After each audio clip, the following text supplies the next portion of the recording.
이번에 그 민주당이 박근혜 대통령이 지난 선거 대선 기간 동안에 야당을 국정의 파트너로 삼겠다. 네. 무엇이든지 언론하고 함께 가겠다. 이렇게 말을 해왔고요. 그런 차원에서 지난 야당에 대한 설득 작업이 먼저 인수위가 구성되자마자 그 당선인의 비서실장과 진영 부위원장을 보내서 국정에 협조해달라는 부탁이 있었고요. 네. 또 여야 북핵 문제로 3자 회동 때에도 민생 문제를 다룬 데 있어서 좀 협조 부탁한다. 이런 이야기가 있었고요.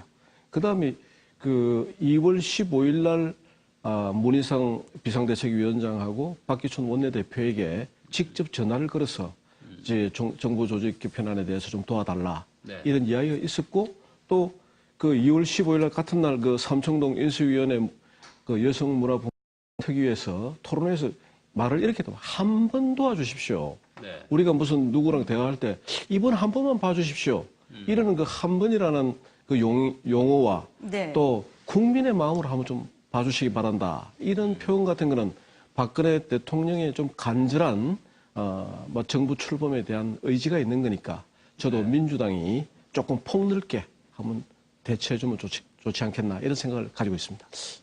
저는 그 새누리당에 있어서 이제 국회의원들의 어떤 의사결정 구조나 이 시스템을 보면은 의논이 되고 있다고 봅니다. 왜냐하면 의논이 공식적으로 공식적으로 꼭 어떤 뭐 회의를 주관해서 거기에서 논의하는 건 아니라도 충분하게 국회의원들의 의사가 반영되고 있고요. 그래서 저는 지금 이 부분을 저는 이렇게 좀 보고 싶습니다. 어떤 정책을 결정할 때는 그 정책을 결정할 당시에 어떤 국민들이나 이해 당사자의 정서라는 게 깔려 있고요. 또 어떤 기준을 시작할 때는 어떤 논리의 기준으로 시작할 건가가 중요하거든요. 그렇다고 한다면 지금 시기는 박근혜 당선인에게 국민들이 대통령으로서 5년간의 국정을 맡겼다는 겁니다. 그러면 이 부분에 있어서 국민의 정서는 박근혜 대통령이 민생과 번영이란 두 마리 토끼를 잡을 수 있는 구조를 만들어줘야 된다. 힘을 좀 실어줘야 된다.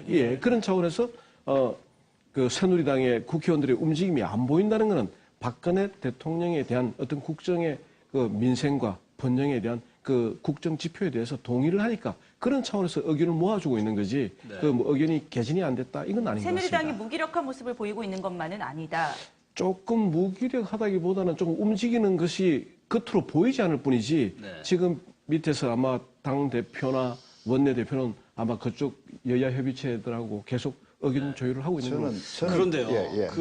지금 사실 말씀하신 대로 지금 이제 총리 임명, 장관 임명, 정부 조직 개편안 이 세 가지가 지금 가장 화두 아닙니까? 네.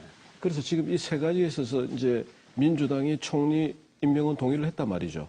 그러면 이제 그분들이 그 생각하고 있는 것은 현재 민주당과 새누리당의 정당 지지율을 보면은 42%대 23%에서 18, 19% 정도의 정당 지지율에서 격차가 있습니다. 그 이야기는 지금 민주당이 좀 지지부진하다 보니까 지금 또 4월 달에 안철수 신당이 나타난다.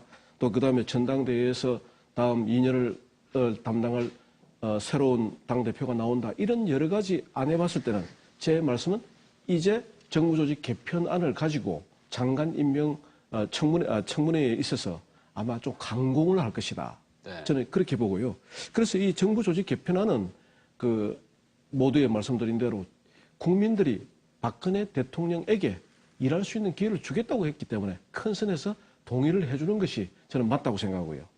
만약에 방통위하고 미래창조과학부에 대해서 좀 이야기를 말씀을 드린다고 한다면은 일단 아까 독임제냐 합의제냐 했는데 방송통신위원회는 지난 MB 정권에 있어서 최시중 위원장이 이제 뭐 위원장을 하다 보니까 방송 장악이라는 이런 느낌을 좀 준단 말이죠. 네. 그러다 보니까 방송통신위원회는 어쨌든 위원 5명 가운데서 야당 몫으로 2명에게 상임위원을 줍니다. 그러다 보면은 결국은 거기에 충분하게 야당들의 의견이 개진될 수 있다고 보는 거거든요.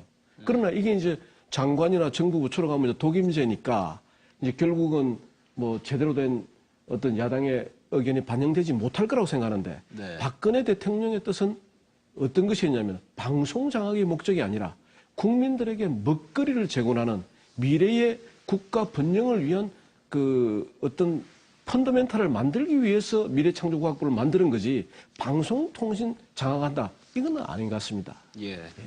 뭐 당선 20일 동안에 국회에서 청문회를 열도록 되어 있고요. 안 되면 또 요구하면 10일간에서 도합 30일 이후에는 만약에 청문회가 채택 의견이 네. 안 나와도 대통령이 임명할 수 있도록 되어 있습니다. 하지만 시간은 점점 흘러가는. 예. 그런데 실상은 청문회를 뭐 안 연다는 건 굉장히 부담이 안 되겠습니까? 네. 예. 그래서 청문회는 열어야 되는데. 예.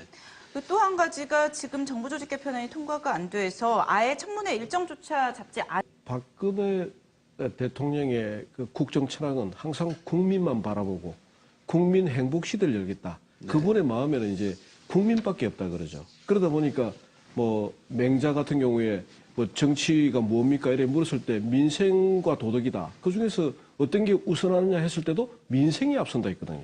국민들 먹고 사는 문제를 해결해 주는 게 정치의 가장 앞선 주제라 했는데 박근혜 대통령은 지난 대통령 선거 기간 동안에도 이 민생을 우선하겠다. 네. 국민 행복을 열겠다. 이렇게 했기 때문에 저는 오늘 수석 비서관 회의에서 당면한 뭐 장관 뭐 청문회 뭐 국무총리 뭐 동의안 정부 조직 개편안 있지만 그보다도 우선해서 민생을 먼저 논의할 거다 했는데 오늘 뭐 보도 내용을 보면은 그 거의 맞고 있지 않습니까? 네. 예. 그리고 또 그 안철수 그 당시 후보고 지금은 뭐 교수 뭐 이렇게 보면은요 저는 그렇게 우리 국민들이 뭐 그렇게 뭐랄까요 뭐 똑똑하지 않다 똑똑합니다 하기 때문에 제 생각에는 안철수 신당이 그렇게 큰 파급 효과를 주지 않을 거로 저는 생각합니다. 국민들이 똑똑하기 때문에 안철수 신당이 큰 파급 효과를 나타내지 예, 않을 저는 것이다. 않을 것이다. 그건 왜 그러냐면은 지금 지난번 안철수 후보가 정당에 복귀하겠다고 정당을 만들어서 정치에 복귀하겠다 했을 때 여론조사를 보면은 그 여론조사는 크게 딱 나누어집니다. 30대는 안철수 후보의 어떤 그게 굉장히 파괴력이 클 거라고 보고 있고요. 뭐 50대 이상은 안철수 후보는 정치인으로서 뭐 돌아와도 큰 효과가 없을 것이라고 이렇게 양분되는 여론조사 결과가 있었습니다. 네. 예, 그렇기 때문에 이번에 만약에 이제 어떤 분은 그렇게까지 비교합니다. 김종은 미래창조과학부 장관이 옴으로써 안철수는 더 의미 없는 사람이 됐다. 네. 왜 그러냐면 국내에서 뭐 이렇게 백신을 만들어서 나눠줬다 어떻다 이러지만 이 김종은이라는 미래창조과학부 장관이 오다 보니까 이제 서로 대비가 된단 말이죠. 그러다 보니까 어떤 분들은 이제 안철수가 다시 그만한 어떤 영향력을 가지기는 어려운 거 아니냐. 그건 아마 4월 보선에서 아마 국민들이 말해줄 거로 저는 생각하고 있습니다. 네. 예. 안철